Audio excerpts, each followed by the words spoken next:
Picture the far north on a winter night when the sky itself seems alive. Curtains of green and violet ripple across the darkness, casting pale light over frozen fjords and ancient stone. The aurora borealis moves in silence, painting the heavens with colors that have no name in any modern tongue. Below, the land lies still glacial valleys carved deep into bedrock, forests of pine standing like sentinels, and the endless ice that remembers everything it has ever touched.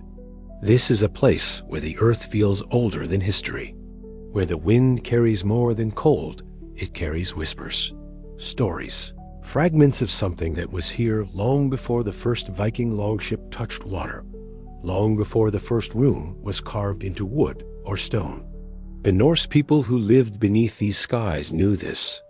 They listened, and what they heard, they wove into myth stales of gods and giants, of worlds stacked like plates upon the branches of an impossible tree, of fires that melted the void and winters that swallowed the sun. For centuries, scholars have treated these stories as fantasy, as the poetry of a warrior culture trying to make sense of thunder and death. But what if that interpretation is incomplete? What if the myths of the Norse are not inventions, but echoes distorted by time? Yes, but rooted in something real. What if the gods, the monsters, the apocalyptic visions of Ragnarök are not metaphors, but memories? Memories of worlds that rose and fell long before our own, preserved not in stone or bone, but in the only archive that survives when everything else is buried beneath ice and sea, the human voice, passing stories from one generation to the next, across thousands of years, until the truth becomes legend and the legend becomes myth. This is the question that haunts the northern night, and it is the question this journey seeks to answer. To understand what the Norse may have remembered, one must first understand what they said they remembered. At the center of Norse cosmology stands Yggdrasil, the world tree and ash so vast that its roots plunge into realms of ice and shadow, while its branches hold up the very sky. This is not a tree that grows in any forest. It is the structure of existence itself, connecting 9 distinct worlds, each with its own inhabitants, its own laws, its own fate. There is Asgard, the high realm of the Aesir gods, where Odin sits upon his throne and watches all things unfold. There is Midgard, the middle enclosure, the world of humankind, surrounded by an ocean so wide that a serpent coils around it, biting its own tail. There is Jotunheim, the land of giants, older and wilder than the gods themselves. And below, in the roots, lies Niflheim, a realm of mist and ice, where the dragon Njugr gnaws endlessly at the tree's foundation, as if trying to bring it all crashing down. These worlds are bound together, not by choice, but by necessity. The gods did not create them freely. They inherited a cosmos already in motion, already scarred by ancient conflicts. According to the myths, before Odin and his brothers shaped the world, there was only Ginnungagap, the yawning void. And before the gods ruled, there were giants. The Jitnir came first. Mainstream scholarship views this cosmology as symbolic. Yggdrasil represents order imposed upon chaos. The 9 worlds are metaphors for different aspects of existence: divine, human, monstrous. The gods are personifications of natural forces. Odin is wisdom and wind. Thor is thunder. Freya is fertility. The entire mythic structure, according to this interpretation, is a way for an Iron Age people to explain a world they did not yet have the tools to measure. And perhaps that is true. But perhaps it is not the whole truth. For embedded within these myths are details too specific to be purely symbolic. There are genealogies that stretch back beyond memory. There are descriptions of landscapes, frozen wastes, volcanic fissures, drowned coastlines that align eerily well with real places that existed during the last ice age. There are gods who wander like exiles, who sacrifice and steal knowledge as if they are trying desperately to recover something that was lost. The myths do not feel like pure invention. They feel like something older, half forgotten, reshaped by each generation of storytellers until the original meaning blurred, but never quite disappeared. In the beginning, there was nothing. Or rather, there was something worse than nothing, a vast empty space called Ginnungagap, the yawning gap, the abyss. To the south of this void burned Muspelheim, a realm of fire so fierce that nothing could survive its heat. To the north lay Niflheim, a land of mist and ice, where rivers of poison flowed and froze in endless night. Between them, Ginnungagap stretched silent, dark, waiting. And then the fire met the ice. Where heat touched cold, something stirred. Frost melted into water. Water became vapor. Vapor condensed and froze again, layer upon layer, until from the collision of opposites, the first living thing emerged, Ymir, the primordial giant. He was not created by gods. He simply was a being born from the raw forces of the cosmos, older than order, older than thought. This is how the Norse described the origin of existence. Not with a word spoken by a deity, not with light separating from darkness, but with fire and ice grinding against each other in the void, producing life by accident or by necessity. For centuries, this myth has been read as a poetic expression of duality, heat and cold, order and chaos, creation and destruction. But there is another way to hear it. What if Ginnungagap is not a metaphor, but a memory? Consider the world as it was 15,000 years ago. Scandinavia did not exist as we know it. It was buried beneath an ice sheet more than 2 miles thick. To the south, volcanoes erupted along tectonic seams, filling the air with ash and fire.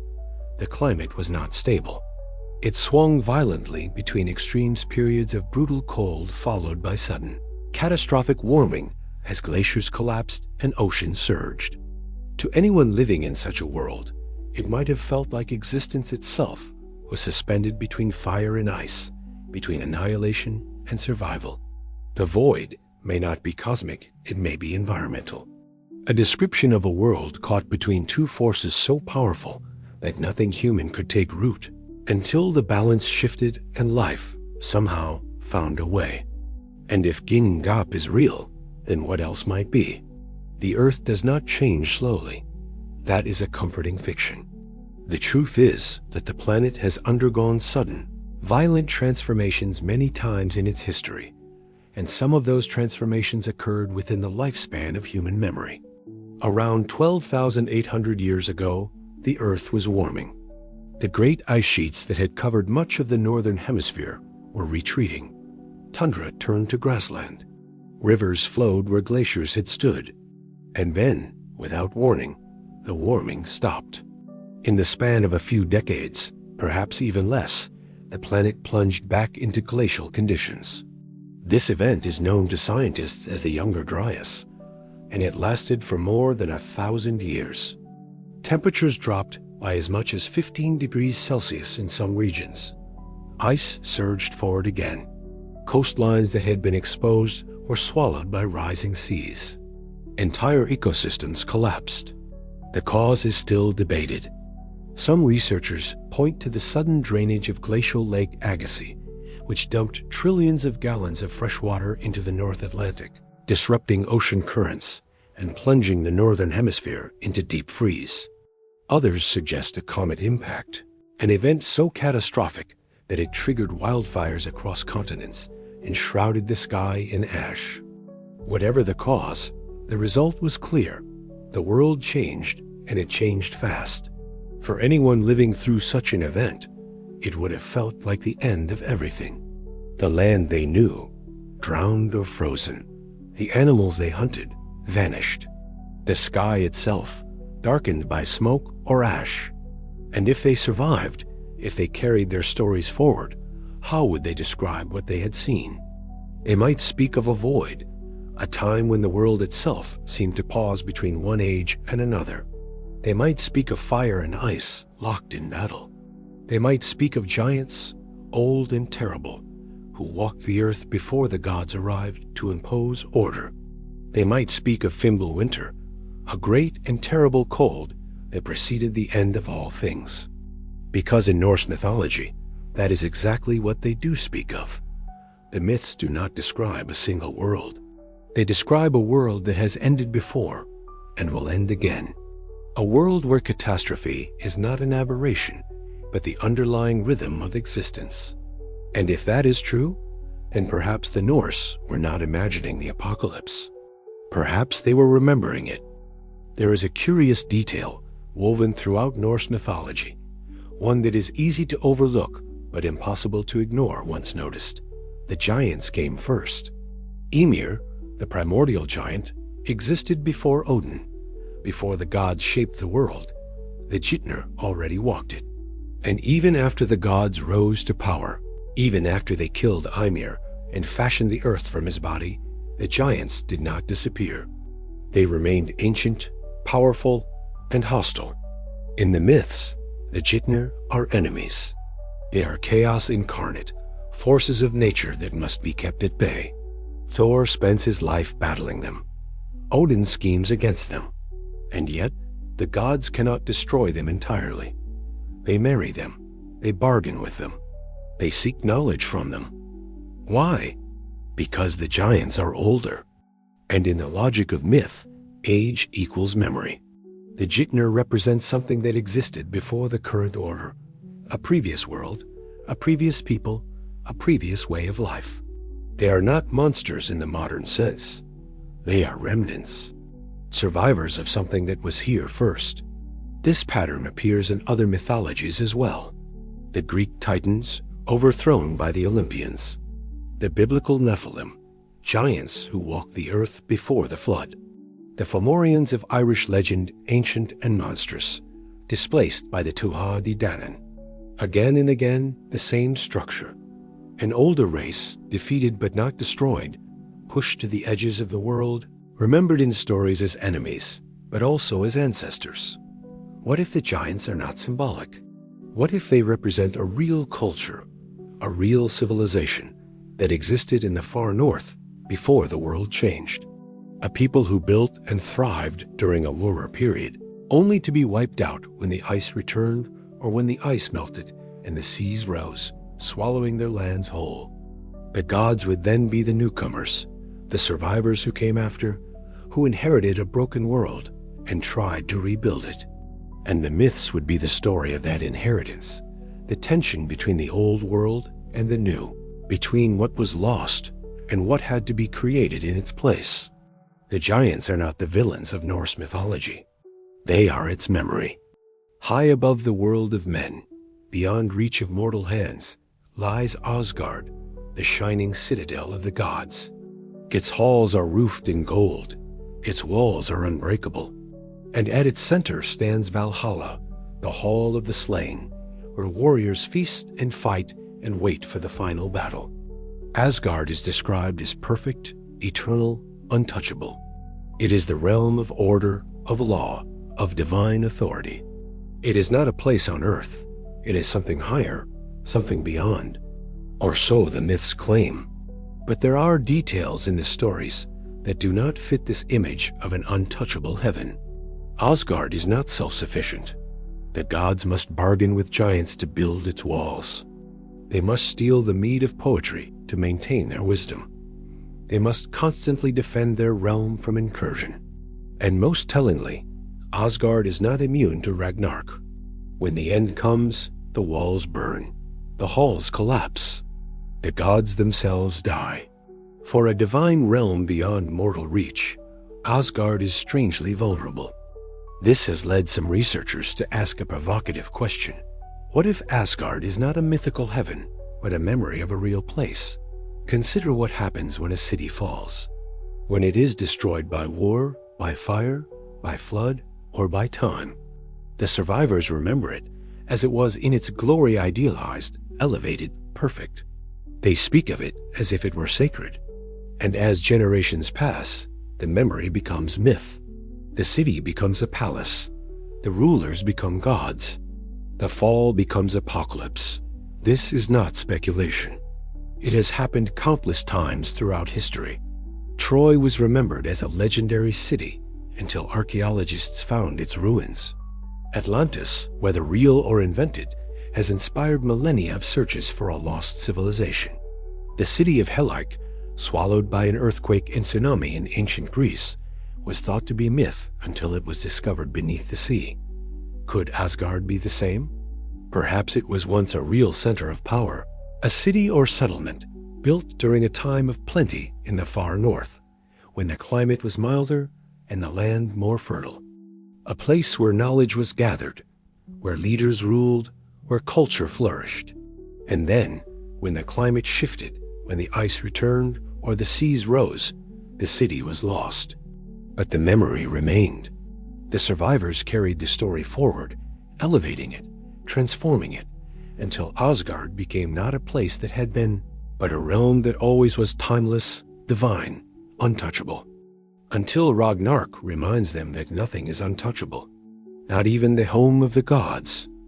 Midgard is the world of humanity, the middle enclosure, surrounded by ocean, suspended between the divine and the monstrous. It is the realm where mortals live, work, suffer, and die. It is, in short, the world we know. But according to Norse mythology, Midgard was not always here. It was not the first world. It was built. The gods Odin, Vili, and Ve killed the primordial giant Ymir, and from his body they fashioned the earth. His flesh became soil. His blood became the seas. His bones became mountains. His skull became the dome of the sky, held aloft by 4 dwarves at the corners of the world. And from his eyebrows, the gods formed Midgard's protective wall, a barrier to keep the chaos of the outer world at bay. This is not a creation myth in the traditional sense. It is a myth of reconstruction. The gods did not create the world from nothing, they repurposed it. They took something that already existed, something ancient and dead, and built their new order on top of its corpse. Why tell the story this way? Because perhaps that is what happened. Imagine a people emerging into a world that had been shattered. A world where the previous inhabitants, whoever or whatever they were, had been wiped out by catastrophe. The land is there, but it is unrecognizable. The coastlines have changed. The rivers have shifted. The forests are gone or different. The animals are different.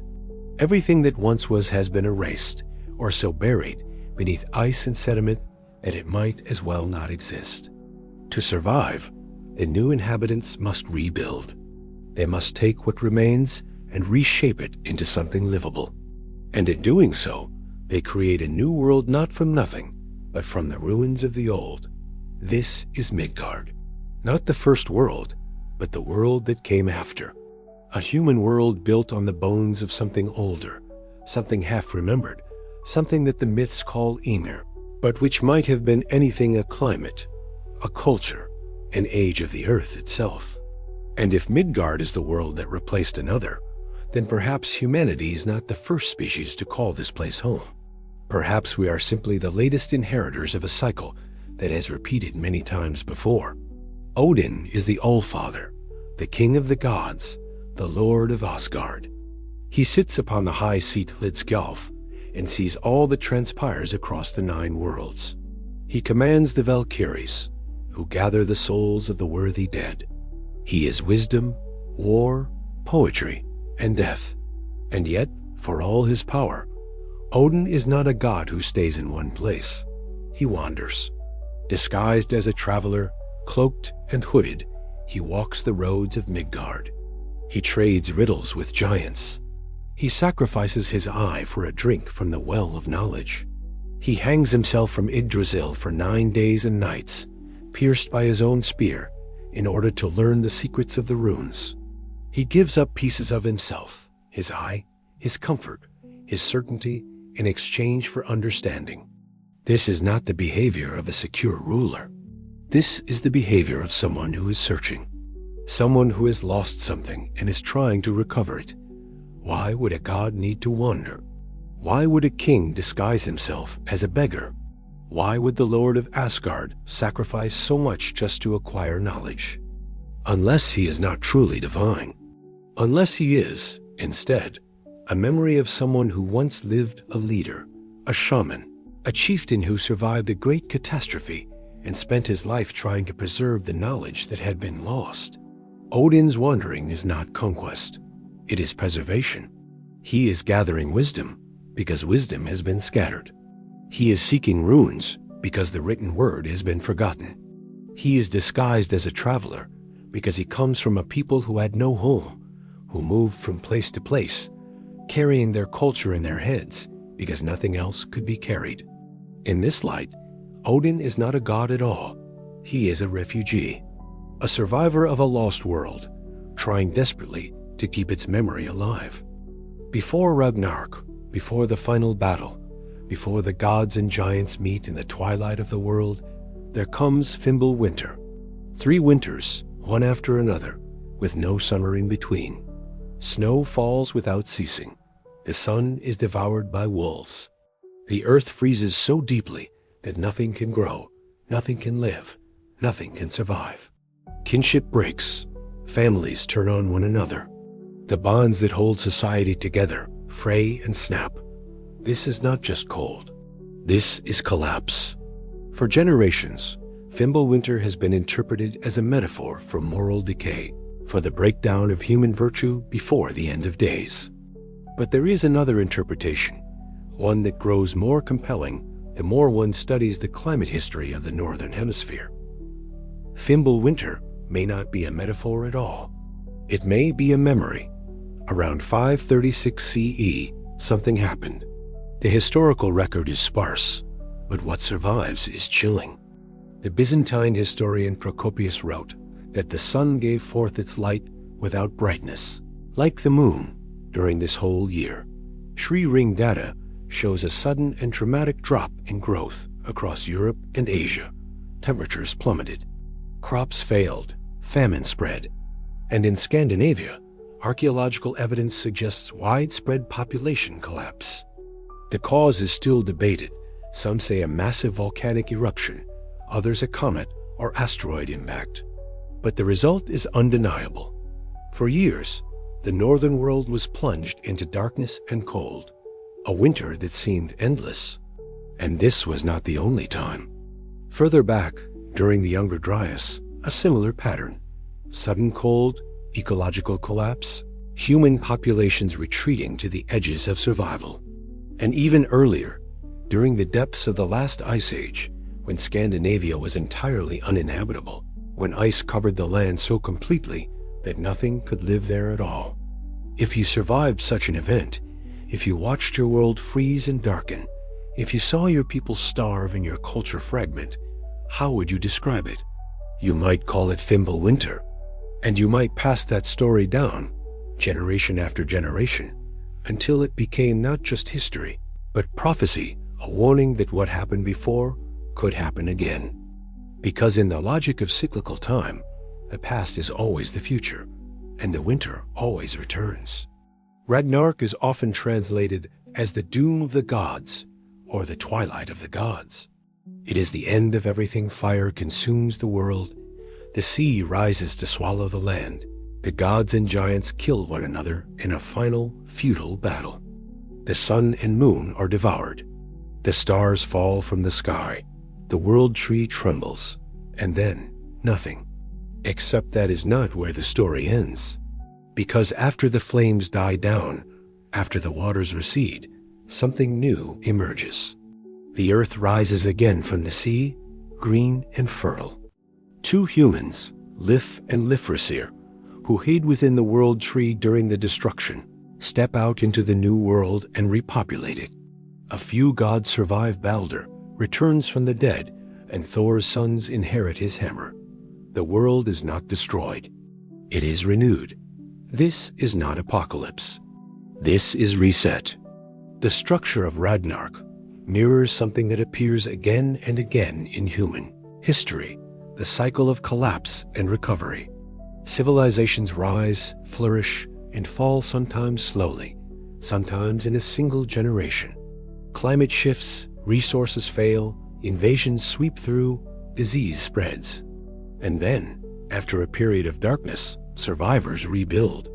They carry forward fragments of the old world and use them to construct the new. This pattern is visible in the archaeological record.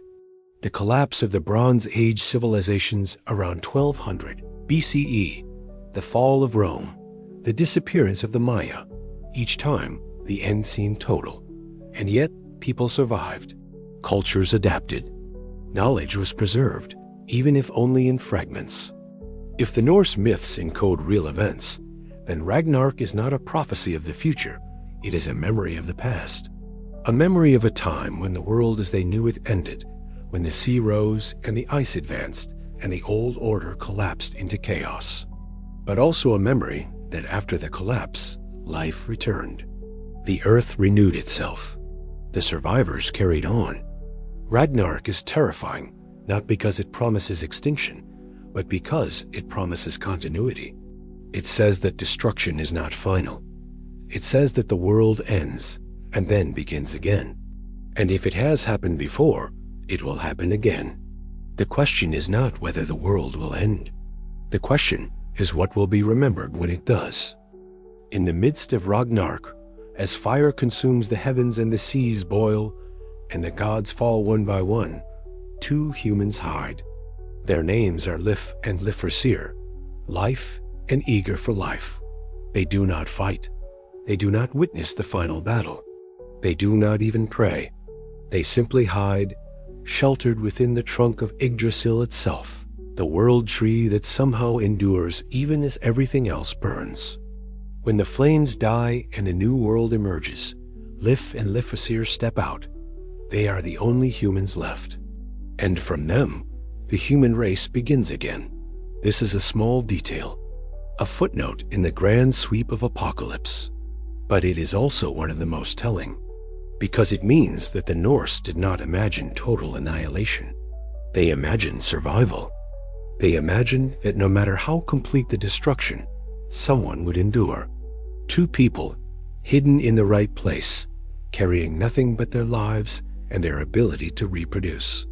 This is not fantasy. This is the logic of population bottlenecks. Geneticists have identified multiple moments in human prehistory when the population crashed to dangerously low levels, times when only a few thousand, or even a few hundred, individuals survived. These bottlenecks are visible in our DNA. They mark moments of catastrophe, of near extinction, followed by slow recovery. If such an event occurred in Northern Europe, if a sudden climate shift or volcanic winter reduced the population to a handful of survivors, those survivors would have needed shelter. They would have needed a place to wait out the worst of it, a cave, a valley, a sheltered grove, or perhaps a forest, sacred and deep, where the oldest trees still stood. Lif and Lifrasir are not mythical figures. They are a memory of the smallest possible seed of continuity, two people, hidden, waiting for the world to be safe again. And when it was, they emerged, and the cycle began anew. The map of Northern Europe today is not the map of Northern Europe 10,000 years ago.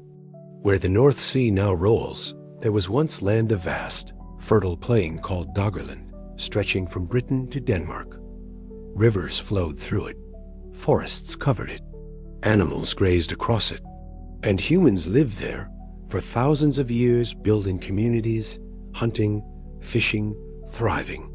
And then, as the glaciers melted and the seas rose, Doggerland drowned. Not all at once over centuries, the water crept higher, consuming the lowlands, turning hills into islands, until finally the entire landscape vanished beneath the waves. The people who lived there had no choice but to move, to migrate to higher ground, to abandon everything they had known. Their cities, if they had any, are gone. Their tools, their art, their homes all submerged, buried beneath sediment and salt water, lost to history.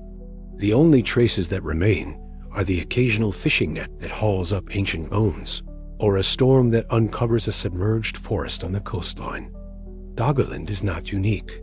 Across the world, the end of the last ice age transformed the map.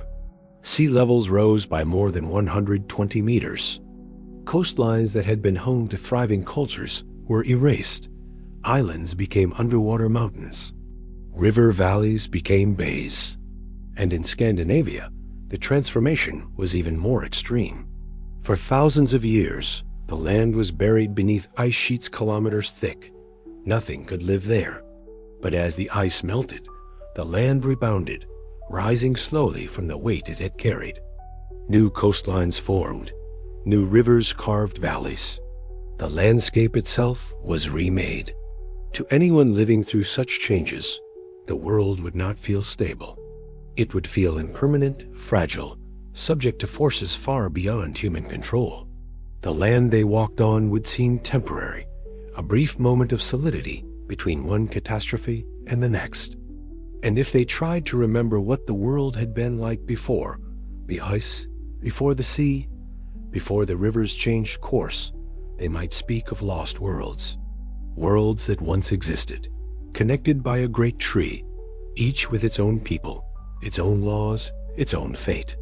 Worlds that could be reached once, long ago, but which are now separated by impassable barriers. Worlds that drowned, or froze, or burned. Worlds that are remembered only in myth. How long can a story survive? For most of written history, the assumption has been that without written records, events fade quickly. A few generations, perhaps, before details are lost, before history becomes legend and legend becomes forgotten. But that assumption is being challenged. In Australia, Aboriginal oral traditions describe events that geologists now date to more than 10,000 years ago: the flooding of coastal lands, the formation of islands, the eruption of volcanoes. These stories were passed down, generation after generation, for hundreds of human lifetimes, without ever being written down. And they are accurate. In the Pacific Northwest of North America, indigenous stories tell of a great earthquake and tsunami that devastated the coast. For centuries, these were dismissed as myth. Then scientists discovered geological evidence of a massive megathrust earthquake in 1700, CE exactly matching the oral accounts. The lesson is clear. Oral tradition can preserve real events across timescales previously thought impossible. The details may shift, the names may change. The stories may be reshaped to fit new contexts, but the core memory remains. If this is true in Australia, in North America, in the Pacific, then why not in Scandinavia? The Norse myths were not written down until the 13th century, centuries after the conversion to Christianity, long after the old gods had been officially abandoned. But before that, they existed as oral tradition poems recited, stories told, genealogies memorized by skalds and priests. How far back did those traditions reach? If Aboriginal Australians can remember the flooding of coastlines 10,000 years ago, could the Norse remember the end of the Ice Age? Could they remember Doggerland? Could they remember a time when the world was fundamentally different, when the land, the sea, the sky itself were arranged in ways that no longer exist? The myths speak of 9 worlds, not 9 metaphors, 9 worlds, realms that could once be visited, connected by Yggdrasil, the world tree. What if those were real places, islands, coastlines, valleys now lost, accessible only in memory? What if the reason we cannot find them on a map is because the map has changed? And what if the myths are the only map we have left? The world tree is impossible. No tree could be large enough to hold up the sky. No roots could reach into separate worlds. No branches could shelter gods, giants, and the dead. Yggdrasil defies every law of biology, of physics, of common sense. And yet, the Norse insisted it was real. Not metaphorically real. Not symbolically real. Real. The tree at the center of everything. The axis on which the cosmos turns. But what if Yggdrasil is not meant to be a physical tree? What if it is something else entirely? Consider what a tree does. It grows. It branches. It connects the sky and the earth. Its roots spread unseen beneath the ground, drawing nourishment from deep places. Its trunk stands firm through seasons, through storms, through generations. And its branches hold countless smaller forms: birds, insects, fungi, moss each living its own life, all sustained by the same structure. A tree is not just an organism, it is a network, a system, a structure that connects different layers of existence. Now consider what a myth does. It grows, it branches, it connects the past and the present. Its roots reach back into events so old they can no longer be verified. Its trunk holds the core story, the central truth that does not change. And its branches hold countless variations, different versions, different interpretations, each shaped by the culture that tells it, all sustained by the same underlying structure. Yggdrasil is not a tree.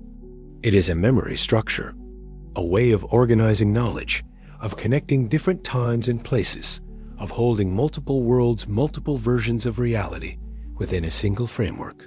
The 9 worlds are not separate planets or dimensions. They are layers of history, stacked one upon another, each representing a different era, a different culture, a different way of life. Asgard is the world of the gods, the distant past, idealized and elevated. Midgard is the present, the world of humans, built on the ruins of what came before. Jotunheim is the world of the giants, the age that preceded the gods. Niflheim and Muspelheim are the primordial forces, ice and fire, the environmental extremes that shaped everything. And Yggdrasil holds them all together, not physically, but narratively. It is the structure of story itself, the way humans remember and pass down what has been, even when the physical evidence is gone. If this is true, then the world tree is not a myth. It is an archive, and the myths are not fantasies. They are memories encoded in narrative, waiting to be read. The aurora fades. The stars wheel slowly overhead. The ice cracks and groans in the distance, as it has for millennia, as it will for millennia more. The far north is a place of silence. Not the silence of emptiness, but the silence of something waiting. Waiting to be remembered. Waiting to be understood. For centuries, the myths of the Norse were dismissed as primitive fantasies, colorful, violent, entertaining, but ultimately meaningless in the face of modern science. The gods were symbols. The monsters were metaphors. The apocalypse was moral allegory. But the deeper one looks, the less certain that dismissal becomes. The myths describe a world that ends and begins again. A world shaped by fire and ice. A world where giants came before gods, where humans are the inheritors of something older, where survival depends on memory, on hiding, on enduring.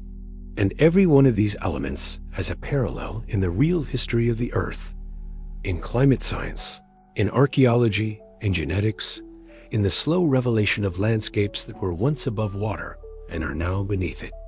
The Norse did not invent these stories. They inherited them.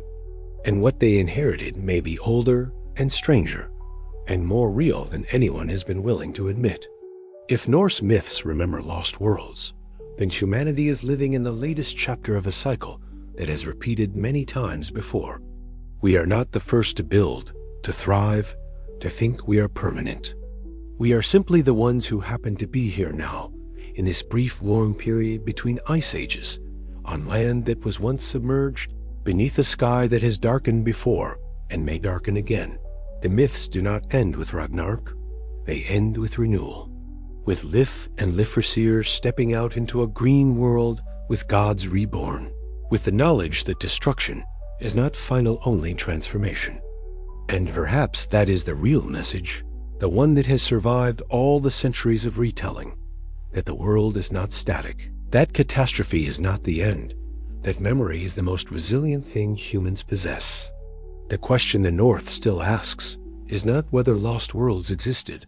It is whether we will remember them when our own world becomes the myth, and whether, when the ice comes again, or the sea rises, or the sky darkens, someone will hide within the tree, within the structure of story itself, and wait for the world to be safe again, so that the cycle can begin anew.